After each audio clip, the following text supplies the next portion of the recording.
All right. Good afternoon. Thank you for joining us for the final event of DMFI at the DNC. Today, we're thrilled to have three distinguished guests for this conversation on looking ahead to the 2020 elections. I'm Joel Wenger, and I'm the political director for Democratic Majority for Israel. On behalf of our entire staff, our president, Mark Melman, our board and board chairs, Ann Lewis and Todd Richmond, whom I believe are joining us today, welcome. I also want to give a special shout out to our amazing staff behind the scenes, Jake, Hadar, and Hallie, and our interns, Sammy and Meshulam, who have made sure that all of these events have gone so well. Before I turn it over to Mark Melman to introduce our distinguished guests, I'm going to go over a few items. If you like what you're hearing today, please follow us on social media. We're on Twitter, Facebook, and Instagram. And you can sign up for our email list at dmfi.org. All of our events this week are being live streamed and live captioned. To enable the caption, select the CC button at the bottom of your Zoom screen. We'll take questions at the end of this during this webinar, and you can submit them through the Q&A interface at the bottom of the screen. If you are watching on Facebook Live and want to submit a question, you can type it into the comments box. With that, I'm going to turn it over to Mark Melman, our president and CEO for Democratic Majority for Israel. Thank you very much, Joel. And thank you to our great staff and to our wonderful panelists for joining us. And thank you all for joining with us as well. I want to just, for those of you that may not be familiar with DMFI, tell you a little bit about what DMFI is all about. Then I'll introduce our panelists and we'll get on to the discussion. DMFI was founded about a year and a half ago to really pursue two related objectives. One was to advance the interests of the Democratic Party, where people who believe that the values and vision of the Democratic Party are right for the United States, and we want to see Democrats win office. But we think that part of the values and vision of the party is a commitment to a strong U.S.-Israel relationship. And so our second key goal is to make sure that our party remains a strong pro-Israel party, and we think that's good policy as well as good politics. We've been involved in a variety of initiatives and efforts over the course of the last year and a half to make sure that happens. We had organizers on the ground in Iowa and New Hampshire organizing local pro-Israel Democrats to go to town hall meetings and living rooms and diners to talk to the candidates, the presidential candidates who were roaming those two states in the early days. We've been engaged in battles over platforms in states like California and Texas and Nevada, as well as engaged at the national level to make sure that our party's platform is a strong pro-Israel platform. We've been engaged on Capitol Hill to make sure that we defeat anti-Israel legislation, to hold down the number of Democrats signing on to anti-Israel bills and anti-Israel letters. We've been successful in all of those arenas. I have to say this for legal reasons, our separate sister organization, DMFI PAC, is directly involved as a super PAC in helping candidates win their races. DMFI PAC has been involved in 19 primary races so far, where pro-Israel candidates faced challengers and opponents who are not pro-Israel. We prevailed in 18 of those 19 races, so we're very proud of that track record as well. DMFI will obviously continue this work, and we're very proud of what we've been able to accomplish so far with your help and your support. But as I said, one of our key goals is to make sure that Democrats win elections, and we have a panel today that's going to be able to tell us a little bit about the prospects for Democrats in 2020. Let me just introduce them briefly, and then we'll turn it back to Joel to get the discussion started. Donna Brazile, an old friend, but has a distinguished career in the Democratic Party. She's a vice chair of voter registration and participation, the Democratic National Committee. She's a former chair of the Democratic National Committee and of its Voting Rights Institute. She became the first African-American to manage a presidential campaign in 2000 for Al Gore, who, as you'll recall, was actually the winner of that race. And she is a proud graduate of LSU. Janet Hook is an award-winning political reporter who spent most of her career at two of the most important outlets in the United States, the Los Angeles Times and the Wall Street Journal. She's a graduate of Harvard and recipient of the John Knight Fellowship for Professional Journalists. And finally, John Anzalone is one of the nation's top pollsters. He is the pollster for Joe Biden's presidential campaign. Before that, he was a pollster for Barack Obama and for Hillary Clinton. He's helped elect governors, senators, members of Congress throughout this country. and is one of the key strategists, again, as well as pollster for the Biden campaign. So thank you all very much for being with us today. We really appreciate it. Let me turn it back to Joel, who'll get the questions and answers started. Awesome. Thanks so much, Mark. As a reminder, you can submit your questions through the Q&A feature or through the comments box on Facebook. So we'll start with the question for the group, and we'll go to Janet first. What issues do you think are going to take center stage in this election? Oh, that's kind of an easy one. I mean, the COVID pandemic and the economic hardship that people are suffering are totally front of mind. I think that it's actually rare that an election is so singularly focused. I mean, Republicans and Democrats both. These are dramatic changes over the course of the year, and it actually contributes a lot to the uncertainty about the outcome. I mean, the polls are now showing Biden with a very solid and continuing lead, but there is so much uncertainty about what's going to happen between now and November about the economy and the pandemic that it really lends a certain amount of suspense to where this election is going. Yeah, and just to add to that, I would say that without a doubt, people are in a COVID and an economy lane, and what heightens kind of the intensity or saliency of those issues is that, this is about a referendum on a president, right? Every re-election is. And the fact is that people are focused on COVID and the economy, but the underlying issue is how they judge this president and his mishandling of COVID, and now how they're connecting the mishandling of COVID to the deepening crises in the economy. And so where you used to see that Trump's oxygen used to be his job rating on the economy, that is basically has collapsed. And so what we're seeing here is people now judging Trump on his presidency and on his mishandling. So you're seeing his job rating on the coronavirus at almost a -60 at this point. And that intersects directly with what Janet was talking about. Definitely. I want to agree with both Janet and John that COVID, the economy, healthcare, the economy will be two drivers, but there are also what I believe other drivers in this election. Clearly, there are a large swath of voters who are concerned about their quality of life over the last 6 months, who are now looking at not just Donald Trump, but also the way in which the country itself has just been going through this epidemic.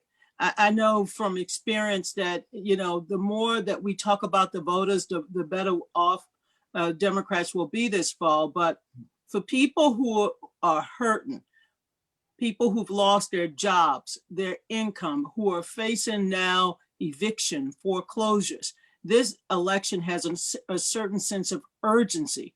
And so I think the more that Democrats can connect this to the anguish and the pain of voters, the better off we'll be this fall. But for many other voters, the murder of George Floyd, the systemic racism, people are really focused on making sure that we put someone in office who understand the intersectionality of these issues. And that's one of the reasons why I think Joe Biden will do a far better job in connecting with those voters when he can talk to their hearts, their minds, but also their status right now during this epidemic.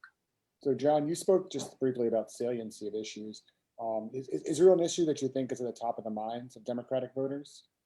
Oh, without a doubt, healthcare, right? Because it intersects in so many different ways to people's lives. I mean, COVID clearly in itself is a healthcare issue. Voters just want someone who's going to take it serious, listen to medical experts, and have a plan, right? I mean, just have a plan.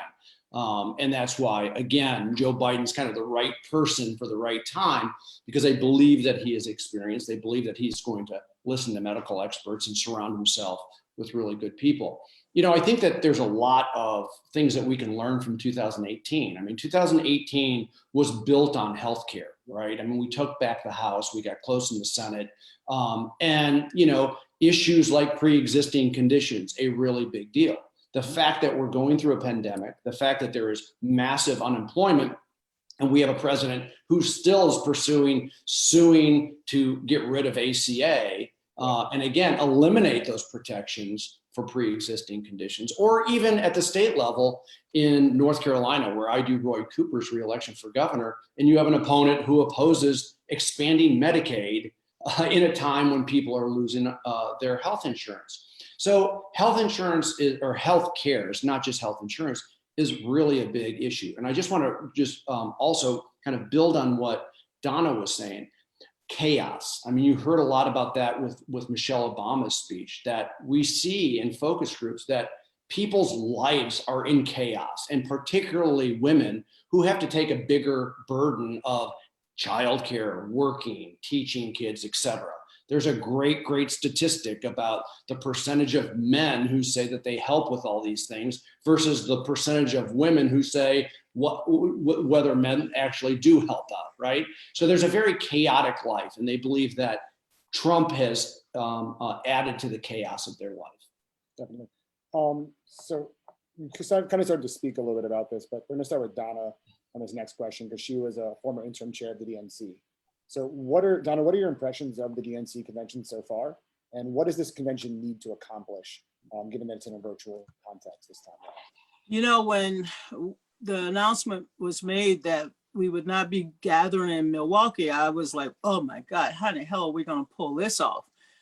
I have to tell you, I've been quite impressed, not just with the amount of work of bringing the country together, but that roll call last night. I never thought since fifth grade that I would see all 50 states in the District of Columbia and Puerto Rico, the pageantry of all of it, hearing the voices of ordinary people that we have seen throughout the last 2 nights. And it's been well put together. The production has been good, but the messaging, the fact that we are disciplined, you know, the one problem we all have as Democrats is that we like to speak with many voices.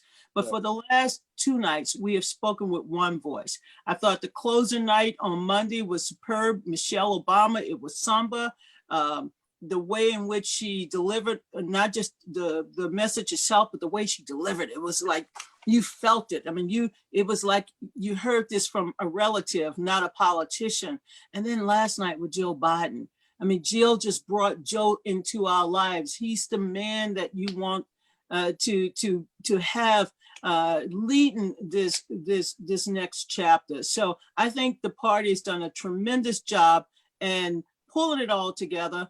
But as you all know, this is about making sure that we reach those voters that often don't tune in to cable news, but we have to reach them where they are. And I do believe that with the various ways in which we're marketing this convention, that we're talking to ordinary people, we're presenting the diversity, I think has been, so far, I give it an A.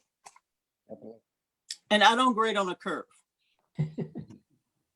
Janet, what do you think? How's the convention been so far?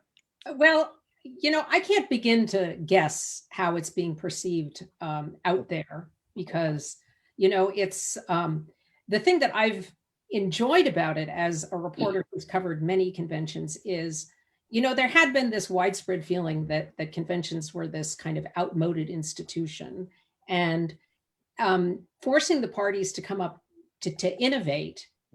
I was just totally fascinated to see how it would turn out. And there's some strong moments, there's some weak moments. And I have to agree that the roll call was really kind of a peak moment, because there was actually no more tedious part of the convention, I think, for the delegates and the viewers and the reporters than the roll call of the states. Right. And what that roll call did was really kind of showcase the diversity of the party and the country. In terms of the messaging, there is a lot to be said for the party to have more discipline in the message. And it's usually pretty disciplined from the podium in a real live convention. But there was more opportunity to hear the dissenting voices in live conventions, if only because there were lots more voices and people wandering around the hallways. And there was more opportunities for reporters to talk to delegates. 4 days is very long. 2 hours a night, I know feels very short to the party. And it's kind of a crapshoot to figure out which parts of this people are watching. Now, I do think that people tuned in specifically to see and hear Michelle Obama, and probably every night there'll be one speech that really grabs people's attentions. And Joe Biden better hope that the last one is his. Definitely. John, do you have anything to add on in terms of No, listen, I think it's been a spectacular 2 nights because it's original. It's genuine. I think Janet said the relevancy of voters. I mean, there's an interaction that you can't get when you're in a big convention hall. And even if you have a real person talking at a podium, it may be nice, but the interaction with Biden and real people, or just seeing real people, or listening to Jacqueline Brittany, I think was her name, who is the elevator operator and security guard at the New York Times building, talk about, how she just knew that Joe Biden kind of understood her and cared for her immediately. There's these interactions that, you can't get in our previous iterations of conventions. And we'll probably start rethinking about what we do in the future when COVID is done. And so I think that Joe Biden is the type of guy that voters get a feel for anyway. And this is the perfect format to reinforce the character of Joe Biden. And I think we're going to probably see a little bit more of his agenda and vision in the next couple of days. But I think that if you're trying to get the feel for the man himself and the character and the leadership that he'll bring, this has been a tremendous format for that. Definitely. John, we'll stick with you. This question comes from Carolyn, one of the people viewing in. How do we make sure that we aren't surprised on November 4th the way that we were in 2016? Yeah, that's always the elephant in the room for the question for the pollster, is that we have a collective PTSD. And that's real, because we are we're ahead in the polls, and we're not just ahead in the polls, we're like historically ahead in the polls. The good thing, if there's any good silver lining about 2016, is one, pollsters have corrected a lot of things, and we had a test case in 2018. But maybe more important for the Biden campaign, or also if you're a campaign like, Mark Kelly in Arizona or Cal Cunningham in North Carolina, you're never going to get over your skis. It's cliche to say you're always going to be running like you're running from behind. Well, this is a campaign that is working incredibly hard and diligent in every type of voter group.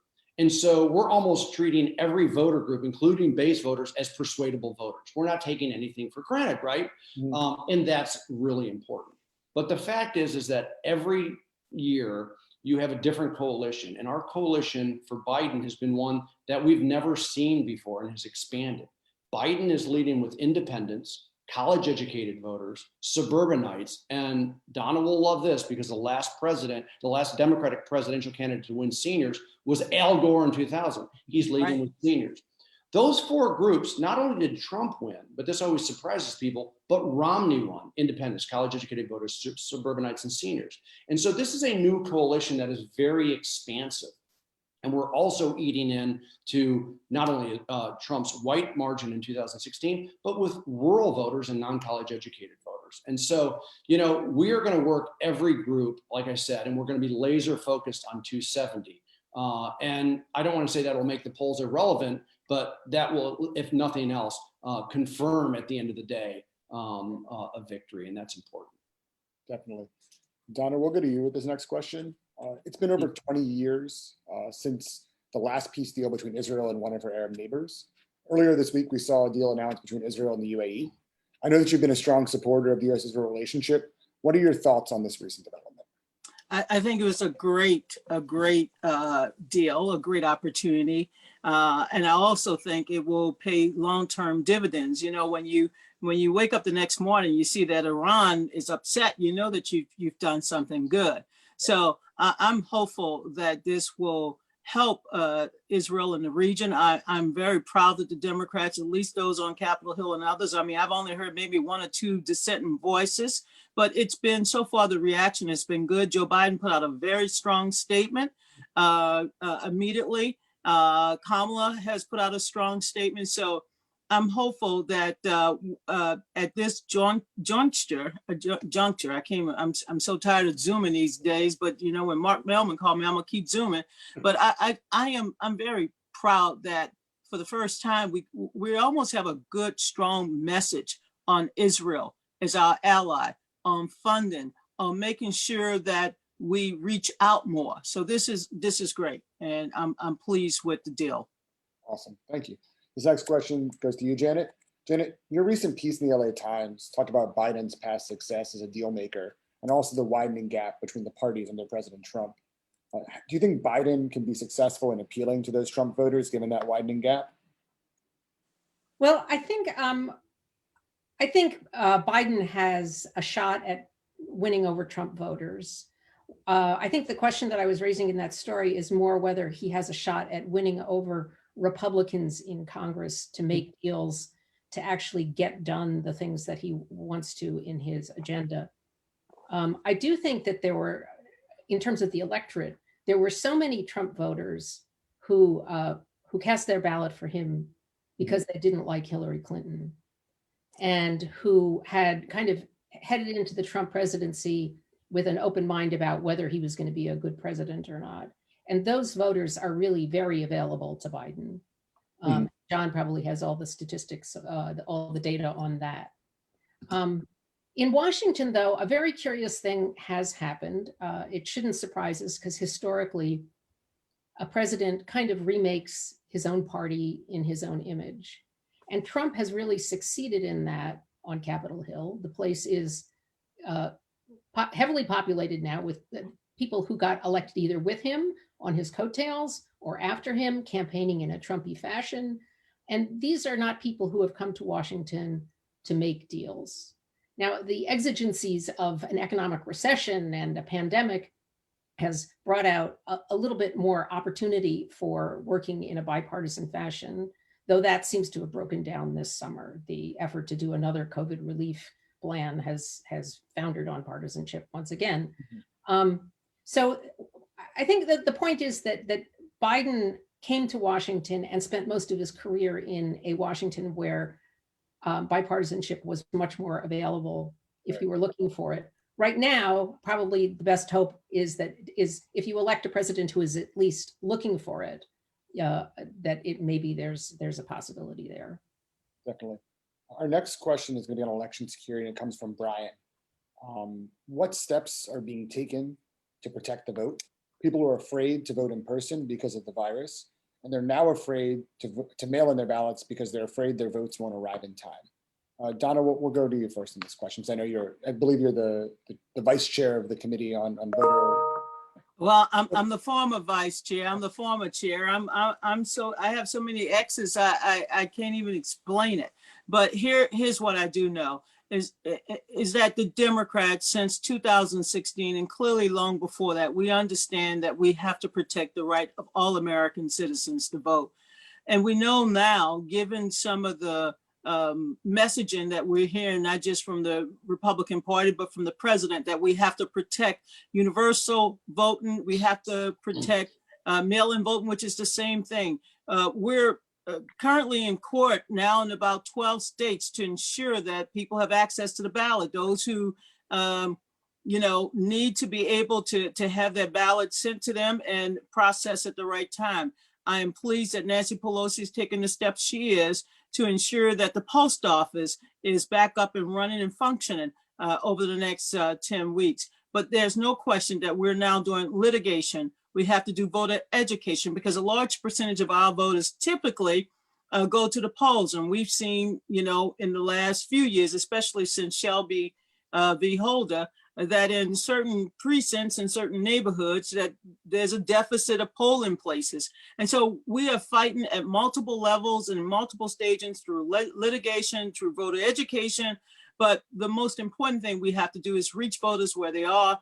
And we are going to continue to fight not just on the legality that we're now faced with. I don't know if you've seen the recent stories in Georgia, where they're now looking at purging so-called invalid voters. They're not invalid. They've moved since 2016 or 2018. So again, we're out front with this. We have many of our allies on the Democratic side that have launched big voter registration campaigns. led by Michelle Obama, LeBron James, and now Oprah Winfrey and many, many others. And we do know that with voter education comes, voter registration comes voter education, and the whole focus needs to be turnout. But it is a state-by-state battle, and it's almost down to the precinct level that we will be fighting. One last thing, we are recruiting poll workers. We're trying to get young people to sign up to help us out in that effort, because we know that during this pandemic, many of those citizens who typically go out and work the polls on election day will not be available. So we're trying to do everything to make sure that we protect every eligible citizen and their right to vote. Awesome. Great. John, this next question is for you. As you mentioned, you've been a part of many successful recent campaigns by Democrats to retake governors' mansions in states including Michigan and North Carolina. What did you learn about what Democrats need to do to win statewide in both these states, which both voted for Trump in 2016 and where Romney narrowly carried North Carolina in 2012? Yeah, and I would also add to that our candidate John Bell Edwards in Louisiana, and I think that, listen, what we learned is, again, I really believe this, whether you're white, black, or brown, that you have to treat everyone as a persuadable voter. There's a lot of articles about the death of persuadable voters. My point, maybe more broadly, is you have to treat everyone like a voter, right? You have to communicate like a voter. You can't just communicate to Black voters, 3 weeks before the election as a GOTV target, right? We are in a persuadable universe where you have to earn votes. And the lessons that you learn in the South as well, I think work really well in the upper Midwest. For example, if you're in North Carolina and you're Roy Cooper, who grew up in Nash County, which was a rural county, you have to go to the rest of North Carolina, which I think 43% or 47% of North Carolina is rural. Well, look at Michigan. I grew up in Michigan. I mean, you kind of get, north of, say, Grand Rapids and Kalamazoo, and you're all basically rural. Same thing with Wisconsin. And so, again, we tend to try, I think in some past campaigns, get the most you can out of our base vote. And I think what we've learned is you have to expand that. You have to compete in areas that are GOP bases. So in rural areas, you don't want to lose 75-25 or 70-30. Hey, we'll take the 65-35 loss, but that's a big difference in margin. Same thing with non-college educated voters. If Gretchen Whitmer can win Macomb County in 2018, Joe Biden can win Macomb County in 2018, where you have those non-college educated manufacturing, auto workers. I think that's our goal as Democrats. We are a big tent. Let's act like a big tent when we communicate with voters as well. Definitely. I agree. Janet, I know that you've covered politics for a long time. How has COVID-19 changed how campaigning is done and how it's received both at a national and local level? Are politicians at a disadvantage because of it, or does it really depend? This is unlike any campaign I've ever covered. Just like everything else this year is completely different than you ever have experienced. I think it mostly works to the disadvantage of a candidate like Joe Biden, who really thrives and really shines on the rope line in person-to-person conversation that is just not available to him now. I do think that it has an advantage in some respect, in that I think the campaign can actually spend more time developing different kinds of outreach and messages, when there isn't so much travel involved. But I got to say, there's a lot of Zoom fatigue going on in this country. And if the only way you can get in contact, is that Donna going like this? If the only way you can connect with voters is electronically, I mean, really the lifeblood of politics is drained.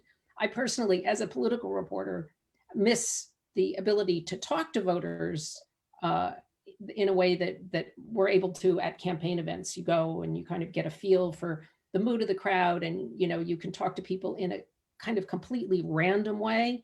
And your interviewing is different when you kind of say, okay, I want this kind of voter. How do I find that kind of voter? You reach out in this very deliberate way. The whole experience has made me appreciate a lot more how visceral politics is. We think of it as a battle of ideas and ideology, but there's a lot of flesh and blood that goes into it that we miss. And I bet John will agree that Joe Biden, that's a big drawback for a politician like Joe Biden. But I would also say it's a big drawback for Trump, because his oxygen were those big arenas, right? And I actually think that he is more handcuffed than Biden, because he has to sit there in the White House, and every time he goes out and speaks, he hurts himself. But listen, Joe Biden loves talking with real voters. It has been a hallmark of his campaign, and he misses it. There's no doubt about it. I have to tell you, as someone, I have a large family. My sister in Orlando called me a few weeks ago, and I said, "What's up?" And I just thought she was just giving me the update on the weather, because that's what we talk about. She said, "Joe Biden is going to be in Orlando." I'm like, "Really?" No, they were advertising for almost 24, 48 hours that Joe Biden was going to give a local interview. And it made my sister feel that he was coming to Orlando. So he is, the Trump campaign complains that, well, he's not out here like we are, but he's in these living rooms all over America using the local media markets. And for I think, a campaign that is unable to, go to 4 markets a day, he's able to talk to people through these Zoom chats and WebEx and all the other stuff out here. And he's utilized, I think the campaign is utilizing all of these tools in a very, very special way. I have to also say this as somebody who, I love the ground. I'm like Janet. I like to be out there with the people. This is feeling a little bit like 2008. Now, why? 2008, it was organic. People was like excited. They were for Hillary, then they were for Obama, then they decided they were going to all be for Obama. It was organic. I walk around my neighborhood and I see more Biden signs than I didn't see a lot of Clinton signs in 2016. I see Biden signs. Of course, I see a lot of Black Lives Matter too. I have more white neighbors with Black Lives Matter. I had to go out and get me a Black Lives Matter sign because my white neighbors were like, showcasing their Black Lives Matter. But they also have Joe Biden. And it tells me, now I know I'm in DC, 3 electoral votes, but I listen to my family in Ohio. I listen to my family in Florida. I'm listening to my family in South Carolina, and they're talking. And of course, my family in North Carolina, they're excited. So there's a different kind of excitement now that I didn't think we would ever see, especially with COVID, but it's coming. And I think we're going to see more after this weekend. Definitely. So Donna, you've been a part of many, many successful campaigns. What House or Senate race are you most excited to see play out? In 2018, when I got my list of places to go, and I found myself in Pennsylvania, I said, what in the hell? When you go outside of Philadelphia, you're in Bucks County or Montgomery County, you're just lost, right? Because I'm a city girl, and we won a lot of those seats. So I'm still searching for more seats in suburban areas that Democrats can pick up. We flipped 40 in 2018. I think we can continue to expand the map. On the Senate side, I'm a Southerner, so of course I'm looking from North Carolina all the way to Texas. All right. Virginia with Mark Warner, down through North Carolina, South Carolina, Georgia, Alabama, Mississippi, and Louisiana and Texas. Now, we may not carry all of them, but the energy is out there, and I'm going to help them. And I'm going to help lift them up along with Tennessee and Kentucky, where we have 2 women. Of course, I'm going to continue to keep my eyes on Arizona because that's important to us, and Colorado. I can't do much in Montana, but guess what?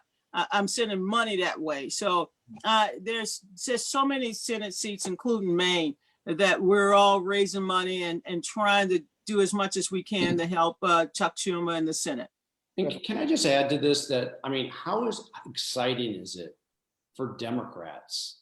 As I sit here in Montgomery, Alabama, when you're talking about Donna, you can literally go from North Carolina to Cal Cunningham and just start going to South Carolina, Jamie Harrison, to Georgia. If you have not seen Raphael Warnock's first commercial today, go do it. John Ossoff. Yeah. Then you border Alabama and you're talking about Doug Jones. And then you go Mike Espy. And then if you have not seen Adrian Perkins, the mayor of Shreveport, his intro video, we are competing in the New South and the Deep South as Democrats. And if we all would have said after the 2014 elections, oh yeah, we will be competing in the US Senate in the South, no one would have believed it. I think it's an exciting time to be a Democrat. And I just think as Democrats, we have to get behind these candidates. I didn't even mention Hagar in Texas and Amy McGrath in Kentucky. I mean, these candidates are putting their butts on the line. And as Democrats, we should be getting behind them because what they do, I mean, John Bell Edwards winning in 15 and winning re-election in just in 19 gives an Adrian Perkins an opportunity to exceed expectations. That's really important for us. So if I could just chime in on this topic, I think that there is no more vivid illustration of how the political dynamic has changed in 2020 than the improved prospects Democrats have for getting a majority in the Senate. Because, you know, a year ago, 6 months ago, you know, it was not really, it seemed like a real reach. And now it's quite within Democrats' grasp. There have been so many states where the Democratic candidate has improved his or her position. There are just so many more states that are part of the potential path to a majority. But the most important thing that gives Republicans some real anxiety about the situation is that historically, when you have a kind of wave election, basically as one close race goes, so go them all. So when you look at the map of the Senate map right now, they're still the same 4 core states that are most vulnerable. They're Maine, North Carolina, Arizona, and Colorado. But there are all these other states that if those 4 go, Democrats aren't necessarily, I think if Democrats win the majority, it's not going to be 51-49. It's going to be a bigger margin than that. That's right. Definitely. So, John, we've got a number of young people on this call. And in a recent tweet, you remarked that you've known Joe Biden since you were a 22-year-old organizer on his first campaign. As a fellow recovering organizer, how did you transition from working in organizing to eventually becoming one of his chief pollsters? Yeah, listen, you know, the time that I spent on the campaign trail, and I'm sure Donna has these stories as well, when you're a young person going from literally state to state to state, I think 5 states in several years, was just some of the best time I ever had. And I encourage young people to go and take that time in their life, because you don't have that time in your life where you don't have a spouse or you don't have children. To go and explore. And it's okay to go to a den banging loser if you're going to get a good experience, which I did many times, because it's really it's an amazing experience and you'll get valuable insights into life. But like most people on the campaign trail, after 5 years or so, I got married and was about to have a kid, and you kind of have to make a choice. And I kind of always felt like I was good with numbers, right? And there was no jobs back then at Doak and Strum. So I went with a great polling firm, Greg Schneider's and Keith Fredericks, and learned the trade. And it's been a really good, it's been a good trade for me. And I'm sure Mark Melman will tell you that as well. Because again, you get to engage strategically with these campaigns. And the important thing is there's always going to be people in your career that help you. It's going to be the James Carvilles. It's going to be the David Axelrod and the Pluffs taking a chance on me and my firm in 2008, doing the southern states of Virginia, Florida, and North Carolina. And then you got to like hire a lot of smart people to make you look good. And then you'll be okay. Definitely. Donna, you actually came and visited me at my field office in Nevada in 2016. So I'll go to you next in terms of, you know, I know that you have a background, a long history as an organizer. Kind of what were those kind of key turning points or key, as John said, the key kind of mentors you had that helped you to get to where you are? Well, I've had so many over my long career in American politics. I started at the age of 9. I know that sounds strange, but I got involved right after Martin Luther King was assassinated in my beloved area of Louisiana, New Orleans, right outside. We worked to elect a city council candidate. My job was to go door to door because I knew everybody, and I guess folks understood that I had great handwriting skills, and I would go and say, Ms. Minor, registered, Mr. Jack, not registered. And at the end of the day, we were able to do a big voter registration campaign. we elected a city council candidate who promised to build a playground in my neighborhood. And here I am today, 60 years old, that playground still exists. And I'm proud of that. I've worked on 7 presidential campaigns, 56 congressional campaigns, House and Senate. I ran Mary Landrieu statewide campaign back in 1987. I got an opportunity to work for Jesse Jackson in '84, and that led me to work for Mondale Ferraro. I was sitting in my basement the other day and I was pulling out one of the telephones from the 1984 convention in San Francisco. Yes, I took the phone, okay? I took it because I knew it was history. It was history that we made and we shaped. And as a result of that, that Jackson campaign, Ferraro campaign, there was new energy. 24 women in Congress back in when Geraldine Ferraro won her was our VP nominee. Today, 127. So we have witnessed so much history being made over the last 40 years. I've had so many, as I mentioned, mentors, but I want to say with John, you're absolutely right. By the time I turned 30, I had lived in almost 15, 20 states. I lived out of a suitcase. If we were in Iowa, and I was the deputy campaign manager for Dick Gephardt, I lived in Iowa. If we were in New Hampshire, I lived in New Hampshire. I lived all over America because I wanted to make it possible for the next generation of activists to be able to serve. So this is your opportunity. Don't wait. Don't wait. This is an opportunity. Just go ahead and say that you're going to be the lead organizer in your community for the Biden-Harris campaign. This is not a top-down campaign. This is a bottom-up campaign because you don't have to wait for the campaign to designate who the quote-unquote leader is. Of course, you want to get your buttons and your bumper stickers from them, but you want to be able to organize in your community all of these down-ballot races. So go out there and just give it a try. And prepare yourself to run for office. You know what I tell my students at Georgetown and Howard? Why you? Because there's no one better. Why now? Because tomorrow is not soon enough. We need your energy. We need your insights, but more importantly, we need you to answer the call to serve. That's what I would tell young people. And by the way, you're 60 years old. I have a basement and a garage full of swag. So whenever you get tired and you want to do something, important, come and help me organize my swag, and perhaps you can leave with a couple pieces. Awesome. I'm going to go to one final question before we wrap, and we'll go to Janet for this one first. This comes from Alan. How do you imagine the debates given our current climate we're in? Oh, wow. Well, they will be socially distant, obviously. And actually, I think that might be a good thing, because can you imagine Joe Biden and Donald Trump being on the same literal stage? I don't know, maybe they'll do that and have them at a distance. But it's going to be a big challenge for the moderators to ask questions and maintain some semblance of, well, I don't think the moderator's role is to maintain control, but it is important to have a direction to a debate for it to be useful to the voters. And I think that's what we really have to keep in mind, is that the point of the debates is not theater. The point of the debates is to help voters see the difference between the candidates and hear them interact. It will be kind of, there's going to be 3 of them, or that's what is scheduled so far, and they will probably be the 3 big turning points once we get past the conventions. Definitely. John, what about you? How do you think these debates are going to play out, and does it work? A big wild card, because you're dealing with Donald Trump, right? He's a wounded animal. He's polling in the low 40s.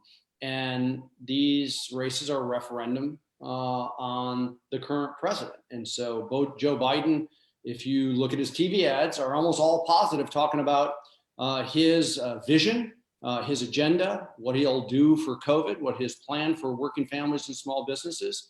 And if you look at Trump's TV ads, they're all negative. And most of them are not true or full of lies. And so that's going to be an interesting dynamic, because you're going to have these moderators who will, quite frankly, probably also have to be fact checkers as well on the spot to a president who, according to the Washington Post, I think has lied 20,000 times in his presidency. So, it's going to be something the American people are going to be looking forward to. And we think our guy is going to really perform well. Awesome. Don, will go to you for the last words. Well, I agree with John and Janet. It must see TV and find a way to pivot, because Donald Trump, it's all about him, and he's extremely gifted at attacks. But I want to say finally, I was mentioning all of my mentors, and Ann Lewis. Ann Lewis has known me since 1982, along with Paul Tully.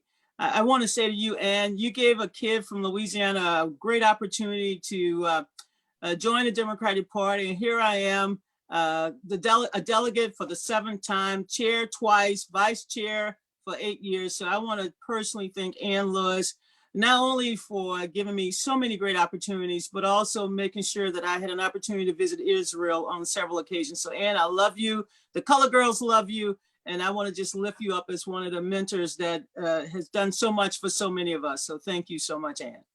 Awesome. Thank you, Donna. Thank you to John, Anzalone, Janet Hook for joining us today. We're really grateful for all of you giving us your time with all the demands you have on your schedule. I'm going to bring on Barry Porter, a member of our board, to say a few final words. Thank you, Joel. So I am Barry Porter, and I'm proud to be one of the founding board members of DMFI. I want to start by thanking Donna, Janet, and John for sharing their time, their perspective, and for, frankly, what was one of the most exciting, upbeat, and encouraging presentations of the week.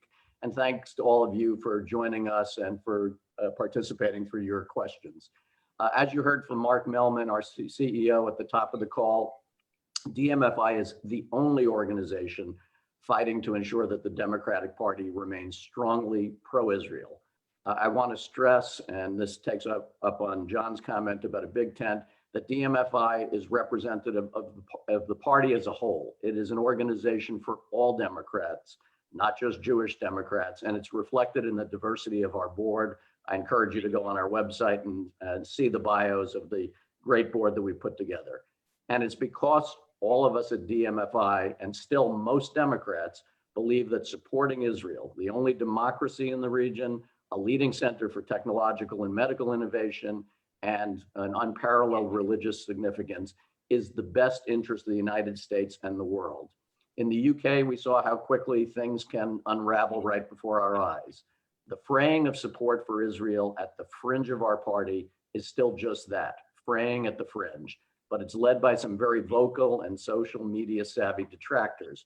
So we at DMFI are fighting against that drift, and as you heard, so far, we've been very effective and very efficient in fighting those battles, but we can't do it without support, and support from people like you who care about these issues as we do.